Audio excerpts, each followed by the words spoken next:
अंजलि और क्यारा दोनों ही बचपन से एक दूसरे की बहुत अच्छी सहेलियां थी। अंजलि जितनी सिंपल और सीधी सादी थी, क्यारा उतनी ही मॉडर्न और स्टाइलिश थी। अंजलि और क्यारा बचपन से ही एक ही स्कूल और एक ही कॉलेज में पढ़ी थी। कोई भी काम होता तो वो दोनों साथ में ही किया करती। साथ ही मार्केट जाना, साथ ही शॉपिंग करना और छोटी से छोटी बात भी एक दूसरे को बताए बिना नहीं रहती थी।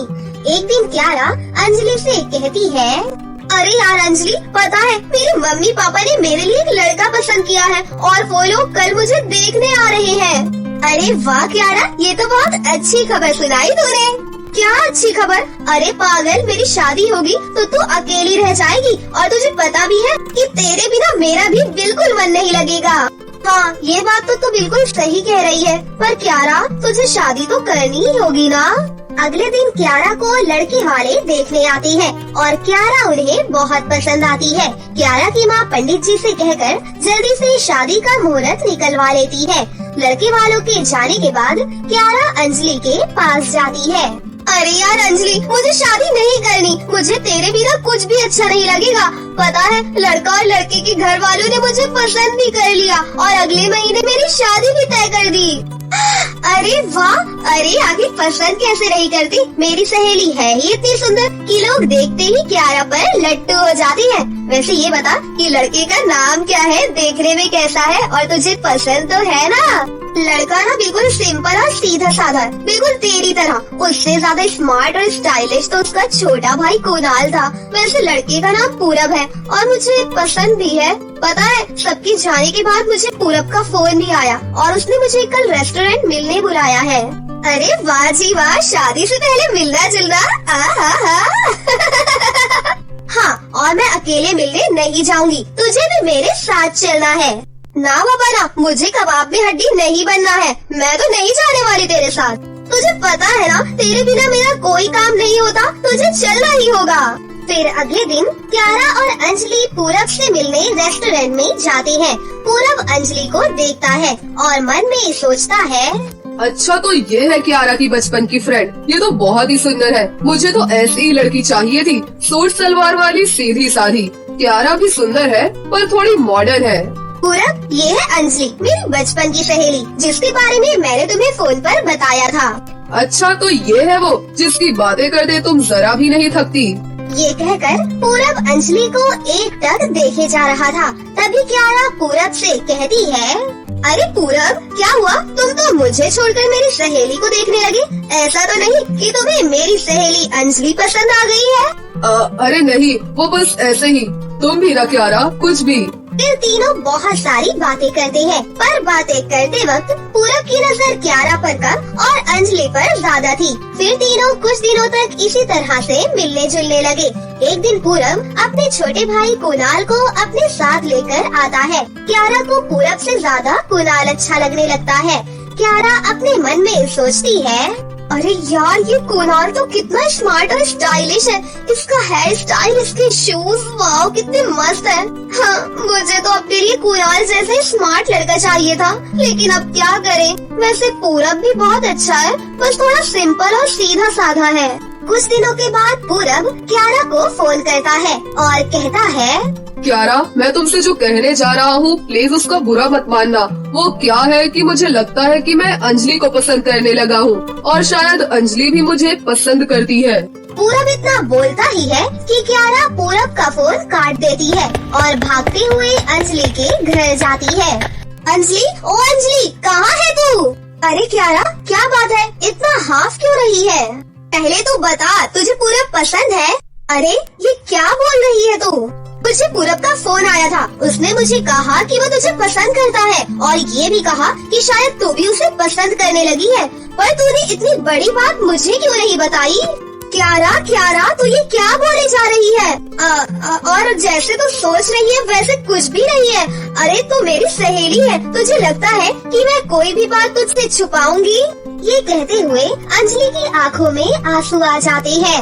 अरे पागल, तू रो क्यों रही है? मैं जानती हूँ तू मेरी बेस्ट फ्रेंड है और तू मुझसे कुछ भी नहीं छुपाएगी। अरे पगली, मैं तो बहुत खुश हूँ कि पूरब तुझे पसंद करता है।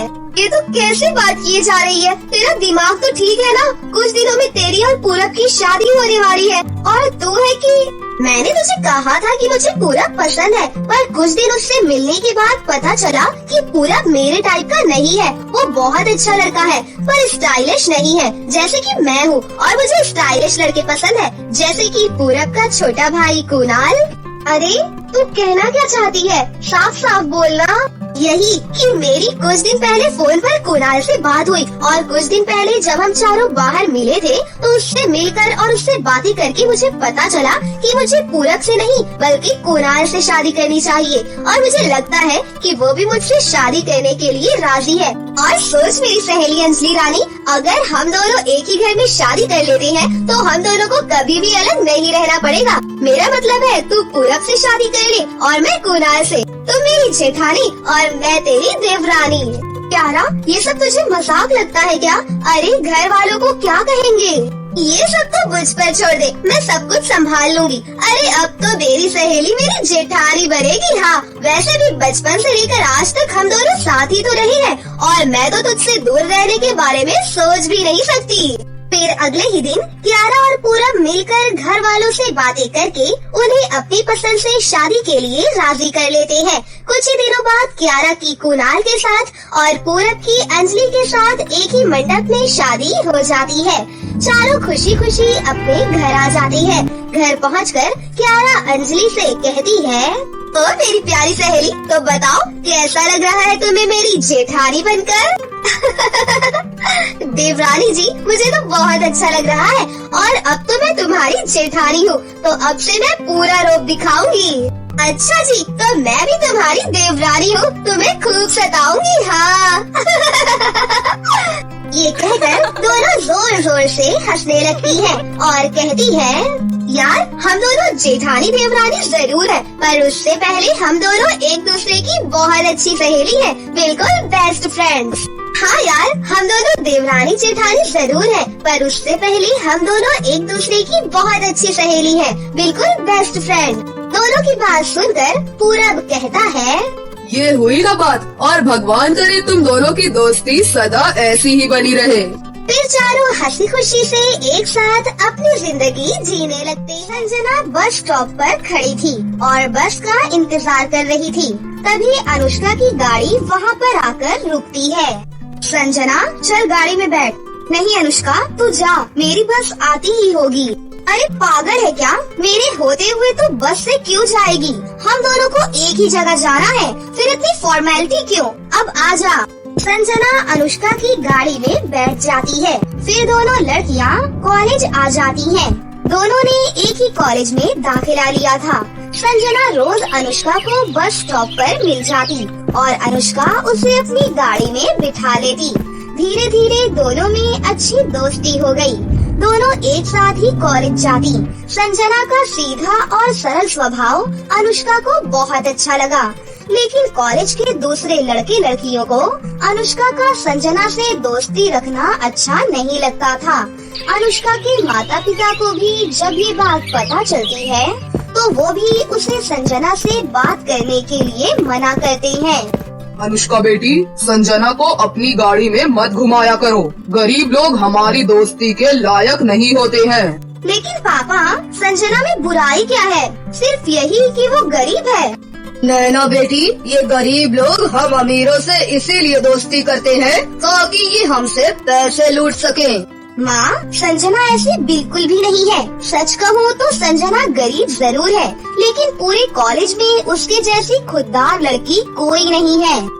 अनुष्का कभी संजना को अपने घर लाती तो उसके माता पिता संजना को देखकर बुरा मुंह बना लेते थे। अनुष्का, तुझे नहीं लगता कि तुझे मुझ जैसी गरीब लड़की से दोस्ती नहीं करनी चाहिए? तेरे माता पिता, यहाँ तक कि कॉलेज के अमीर लड़के लड़कियाँ भी तुझे मुझसे बात करने के लिए मना करते हैं, क्योंकि मैं बहुत गरीब हूँ। संजना, अमीर गरीब क्या होता है ये सब मैं नहीं जानती। मैं तो सिर्फ इतना जानती हूँ कि इस कॉलेज में तू मुझे सबसे अच्छी लगती है। आज शाम को कॉलेज के बाद हम घूमने चलेंगे। घूमने? लेकिन कहाँ? वो तो मैं शाम को ही बताऊंगी। शाम को कॉलेज के बाद दोनों सहेलियां गाड़ी में बैठकर घूमने चली जाती हैं। अनुष्का की गाड़ी एक बड़े से रेस्टोरेंट के बाहर रुकती है। अनुष्का, ये तो मुझे कहाँ ले आई? ये तो बहुत ही महंगा रेस्टोरेंट है। हाँ तो क्या हुआ? तो डर क्यों रही है? अंदर तो आ। अनुष्का संजना को लेकर रेस्टोरेंट के अंदर आती है। संजना देखती है कि रेस्टोरेंट के अंदर अनुष्का ने संजना के बर्थडे सेलिब्रेशन का इंतजाम किया था और कॉलेज के लड़के लड़कियां वहां उन दोनों का इंतजार कर रहे थे। सभी ने एक साथ संजना को बर्थडे विश किया। अनुष्का, ये सब क्या है? तूने मेरे लिए इतना खर्चा क्यों किया? संजना, आज तेरा बर्थडे है। तुझे क्या लगता है कि तू नहीं बताएगी तो मुझे पता नहीं चलेगा? ये सब मेरी तरफ से तेरे लिए एक छोटा सा तोहफा है। फिर अनुष्का संजना से केक कटवाती है और सभी को अपनी तरफ से पार्टी देती है। पार्टी में आए सभी लड़के लड़कियां संजना के लिए कुछ न कुछ उपहार लाए थे। दोनों सहेलियों की दोस्ती दिन प्रतिदिन गहरी होती जा रही थी। अनुष्का संजना को महंगे गिफ्ट दिया करती थी, तो वहीं संजना अनुष्का के लिए घर से कभी खीर तो कभी गाजर का हलवा बना कर लाती। इसी तरह मुझे खिलाती रहेगी तो मैं मोटी हो जाऊंगी। दोनों सहेलियां हंसने लगती हैं। कॉलेज के लड़के लड़कियां अनुष्का को संजना से दूर रहने की सलाह देते, लेकिन अनुष्का संजना से कभी भी दूर नहीं रहती। धीरे धीरे कॉलेज के दिन पूरे हो गए और दोनों सहेलियों की पढ़ाई खत्म हो गई। अब दोनों की शादी की तैयारियां चल रही थी। अनुष्का और संजना रोज तो नहीं मिल पाती थी, लेकिन दोनों फोन पर घंटों बातें करती। एक दिन अनुष्का अपनी शादी का कार्ड लेकर संजना के घर आई। अरे अनुष्का, तू कैसी है अचानक? मैं बिल्कुल ठीक हूँ। तेरे लिए नाचने, गाने और खुशियाँ मनाने का मौका लेकर आई हूँ। मतलब कोई पार्टी है क्या? पार्टी नहीं, मेरी शादी है। शादी कब है? अगले हफ्ते, और तुझे मेरी शादी में जरूर आना है। ये सुनकर संजना उदास हो जाती है। क्या बात है संजना, तुझे मेरी शादी की कोई खुशी नहीं है? मैं तो समझती थी कि मेरी शादी से सबसे ज्यादा खुश तू होगी। नहीं अनुष्का, ऐसी बात नहीं है, मैं बहुत खुश हूँ। फिर क्या बात है, तू क्यों उदास है? अनुष्का, मैं तेरी शादी में नहीं आ सकती। हाँ, तू मेरी शादी में क्यों नहीं आ सकती? देख अनुष्का, तू अमीर है, तेरी शादी में बड़े बड़े अमीर लोग आएंगे। मैं गरीब हूँ, मेरे पास अमीरों की शादी में पहनकर जाने के लिए ना तो अच्छे कपड़े हैं और ना ही गहने। मैं तेरी शादी में आऊंगी तो लोग मेरा मजाक उड़ाएंगे, शायद मुझे कोई शादी में घुसने भी ना दे। कैसी बात करती है संजना, मेरे होते हुए तुझे ये सब सोचने की कोई जरूरत नहीं है। चल मेरी गाड़ी में बैठ। लेकिन हम कहाँ जा रहे हैं? तो चल तो सही। अनुष्का संजना को अपने साथ शॉपिंग मॉल में लेकर जाती है। अनुष्का, तू मुझे यहाँ क्यों लेकर आई है? तुझे यहाँ इसलिए लेकर आई हूँ ताकि तू मेरी शादी में न आने का कोई बहाना न बना सके। अनुष्का संजना को शॉपिंग मॉल में ले जाती है और उसे शादी में पहनने के लिए नए कपड़े, ज्वेलरी, सैंडल और मेकअप का सामान दिलाती है। अनुष्का, ये सब बहुत महंगे हैं। मेरी सहेली से बढ़कर कुछ भी नहीं है। ये सब तो मेरी शादी में पहन कर आना। शॉपिंग कराने के बाद अनुष्का संजना को उसके घर छोड़ देती है। संजना को भी अब अनुष्का की शादी का बेसब्री से इंतजार था। अनुष्का ने शॉपिंग तो करा दी है, लेकिन उसकी शादी में मुझे कोई महंगा उपहार लेकर जाना होगा, नहीं तो बड़ी बेइज्जती हो जाएगी। फिर संजना अपनी माँ से कुछ पैसे मांगती है। संजना बेटी, महंगा उपहार खरीदने के लिए हमारे पास उतने पैसे भी तो होने चाहिए। मेरे पास सिर्फ 500 रुपए पड़े हुए हैं, तेरे बाबूजी ने दिए थे, मैंने उसी में से बचा कर रखे हैं। तो 500 रुपए से कोई उपहार खरीद ले। ये सुनकर संजना मायूस हो जाती है, लेकिन उसके पास इसके अलावा और कोई रास्ता भी नहीं था। वो 500 रुपए लेकर एक फोटो फ्रेम खरीद लेती है। अनुष्का को ये फोटो फ्रेम उपहार में दूंगी। फिर शादी वाले दिन संजना ऑटो रिक्शा से अनुष्का की शादी में पहुंचती है। अनुष्का की शादी शहर के सबसे महंगे होटल से हो रही थी। शादी में सारे मेहमान अपनी अपनी गाड़ियों से आ रहे थे। ऐसे में जब संजना ऑटो रिक्शा से उतरती है तो होटल के बाहर खड़ा गार्ड उसे अंदर जाने से रोक देता है।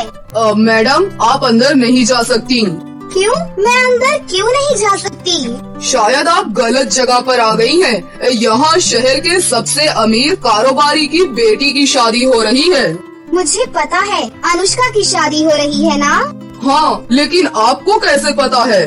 क्योंकि अनुष्का मेरी सहेली है, उसी ने मुझे शादी में बुलाया है। ये देखिए शादी का कार्ड। ओह सॉरी, दरअसल इस शादी में सभी अमीर लोग अपनी अपनी गाड़ियों से आ रहे हैं। ऑटो रिक्शा से यहाँ कोई भी नहीं आता। ठीक है, आप अंदर जा सकती हैं। संजना को गार्ड की ये हरकत बहुत बुरी लगती है, लेकिन वो उसे कुछ भी नहीं कहती और अंदर चली जाती है। अंदर संजना दुल्हन बनकर बैठी हुई थी। अरे संजना, शादी में पहनने के लिए इतनी महंगी ड्रेस, ज्वेलरी और सैंडल, ये सब तुम्हारे पास कैसे आए? मुझे तो लगता है किसी से उधार मांग कर लाई है। लेकिन ये किससे उधार मांगेगी? इसके तो सारे दोस्त भी गरीब ही होंगे। एक अनुष्का ही अमीर सहेली है इसकी। हाँ तो अनुष्का को ही लूट लिया होगा। वैसे भी हर बार ये अनुष्का से ही पैसे लूटती है। कभी बर्थडे के बहाने से उससे खर्च करवाती है तो कभी किसी और बहाने से। इस बार अनुष्का की शादी में पहनने के लिए उसी से खर्च करवाए होंगे। तभी अनुष्का के माता पिता भी वहाँ पर आ जाते हैं और संजना को देखकर कहते हैं, अनुष्का बेटी, अपनी सहेली को टैक्सी से आने के लिए भी पैसे दे देती। हमने तेरी शादी 5 स्टार होटल में इसलिए नहीं की कि कोई मेहमान ऑटो रिक्शा से आकर हमारी नाक कटवा दे और थोड़ा अमीरों की तरह बात करना भी सिखा देती।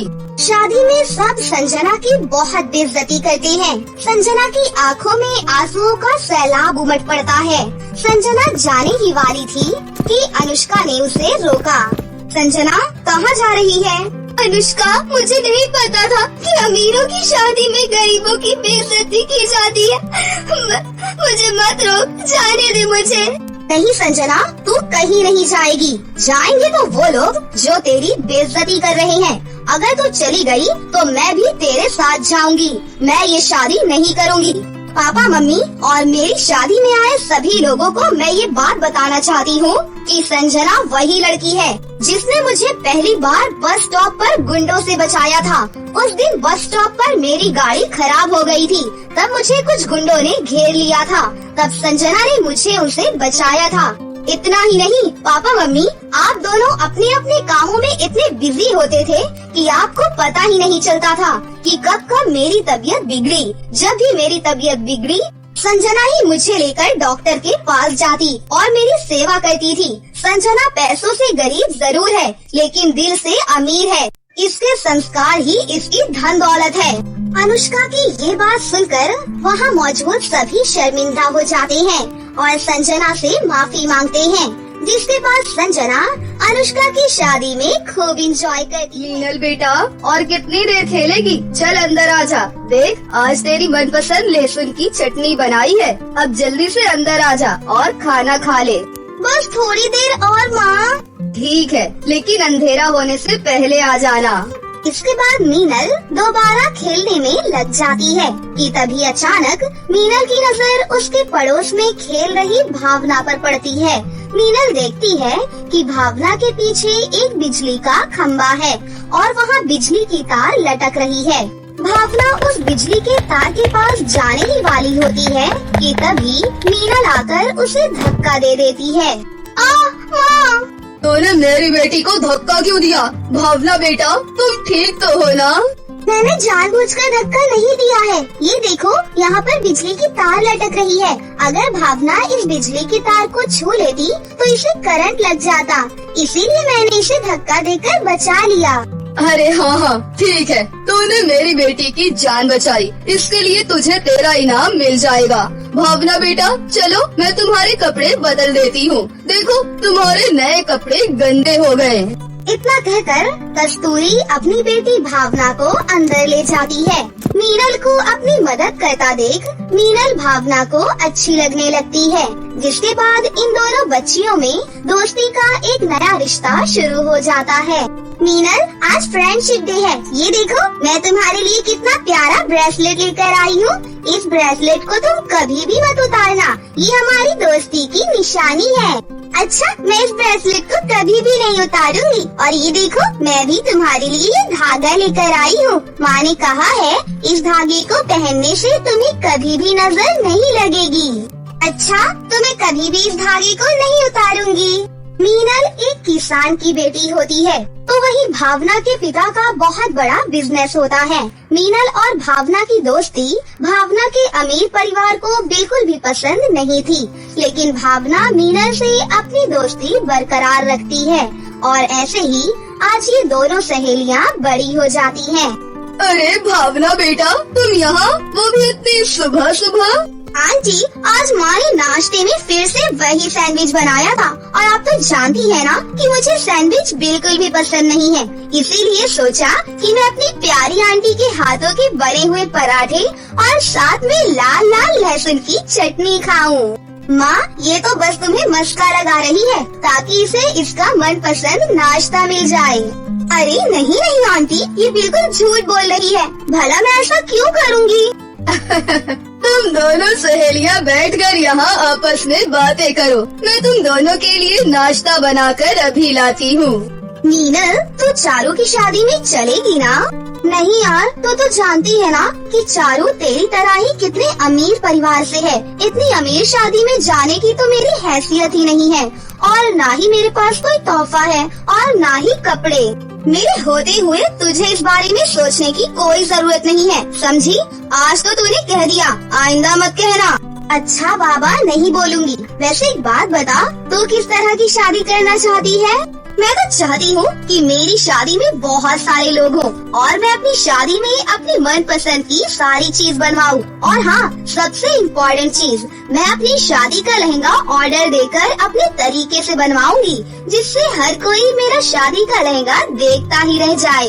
भगवान करे तेरी शादी में तेरी सारी हसरत पूरी हो। मेरे इतने बड़े सपने नहीं है, मैं तो बस यही चाहती हूँ कि मेरी शादी का मंडप बहुत सुंदर तरीके से सजा हुआ हो, जिसमें मेरी मनपसंद गुलाब के फूल लगे हों। बस इतना ही। आ गई महारानी, कितनी बार कहा है कि उस गरीब किसान की बेटी के घर जाने की कोई जरूरत नहीं है, लेकिन तू है ये मानती ही नहीं।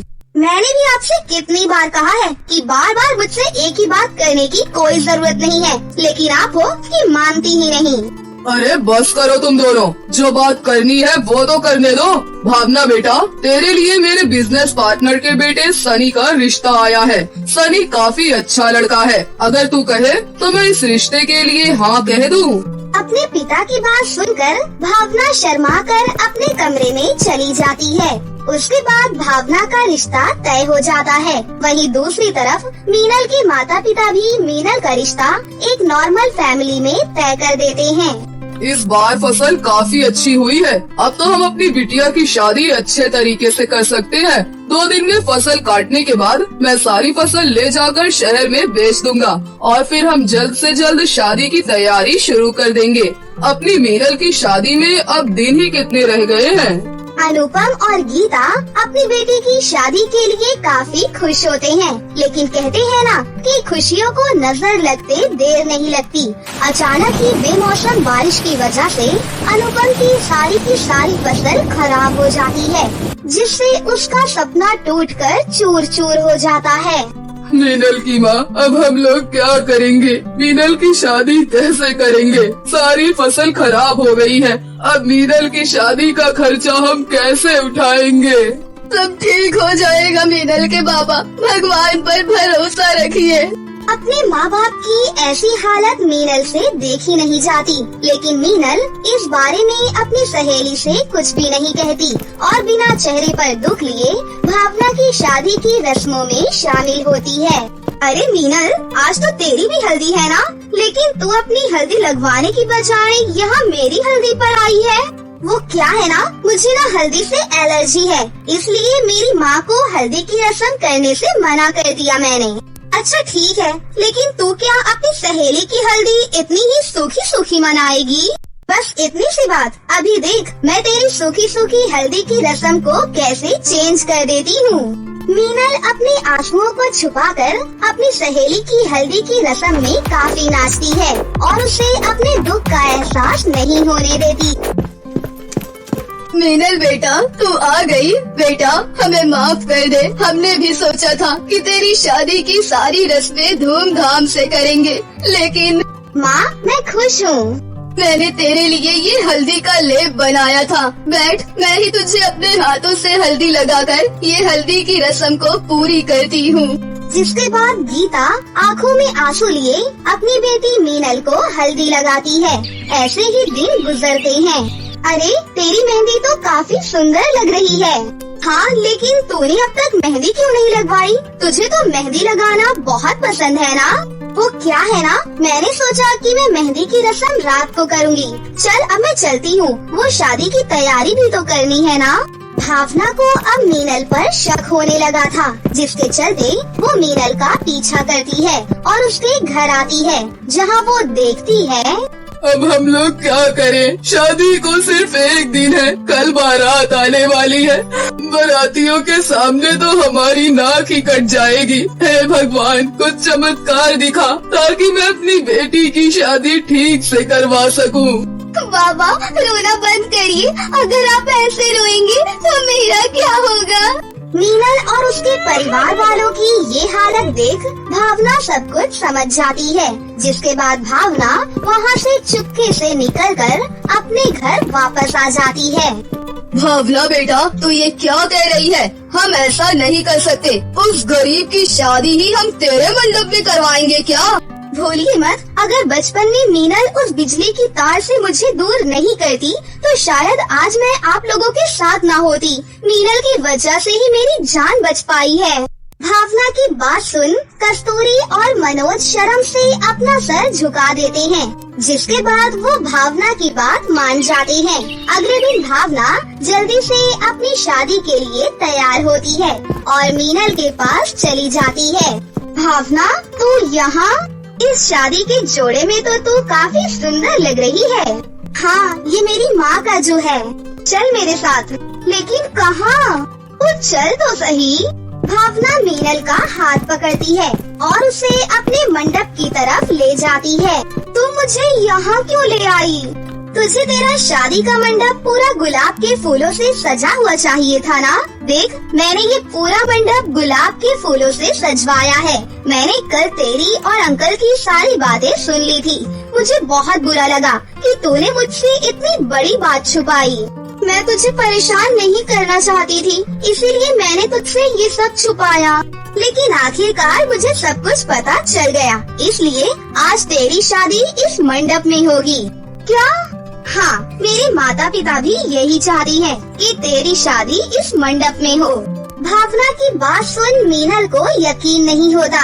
इसके बाद भावना मीनल को मंडप में ले जाती है और उसकी शादी करवाती है, जिसके बाद उसी मंडप में भावना की भी शादी होती है और इसी तरह एक ही मंडप में दोनों सहेलियों की शादी हो जाती है।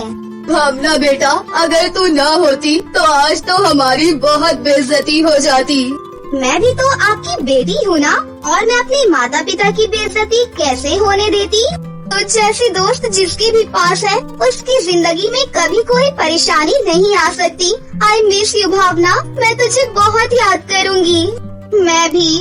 आँखों में आंसू लिए दोनों सहेलियाँ एक दूसरे से विदा लेती हैं और अपनी नई जिंदगी में कदम रखती हैं। शादी के बाद भी दोनों सहेलियाँ अक्सर एक दूसरे से मिला करती थीं, जिससे उनकी दोस्ती हमेशा बरकरार रहती है।